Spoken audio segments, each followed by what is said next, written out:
ശ്രീജാതണ്ടിലേക്ക് എല്ലാവർക്കും സ്വാഗതം. അപ്പം ഞാൻ വയനാട്ടിലെ നമ്പിക്കൊല്ലി എന്ന സ്ഥലത്തൂടെ യാത്ര ചെയ്യുകയാണ്. പെരും മഴയാണ്, ഒന്നും പറയാൻ പറ്റാത്ത അവസ്ഥ. പെരും മഴ എന്ന് പറഞ്ഞാൽ പെരും മഴ. വൈകിട്ടൊരു 3 മണിയാണ്.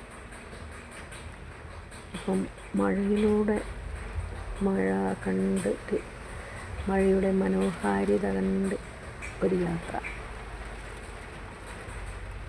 തമിഴ്നാട്ടിലേക്ക് പോയിക്കൊണ്ടിരിക്കുകയാണ്. അപ്പോൾ ഇവിടെ എത്തിയപ്പോഴത്തേക്കും പെരും മഴയിലൂടെയുള്ള യാത്ര വളരെ മനോഹരമാണ്.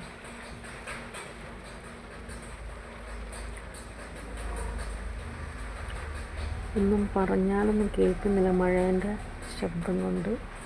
പെട്ടെന്ന് പെയ്തൊരു മഴയാണ്. അപ്പോൾ ഇന്നൊരു ചെറിയ വീഡിയോ ആണ് മഴയത്ത് പോയെടുത്തിരിക്കുന്നത്. എല്ലാവർക്കും ഇഷ്ടപ്പെട്ടെങ്കിൽ ലൈക്ക് ചെയ്യുക, ഷെയർ ചെയ്യുക. അടുത്ത വീഡിയോയുമായി വീണ്ടും വരുന്നതായിരിക്കും.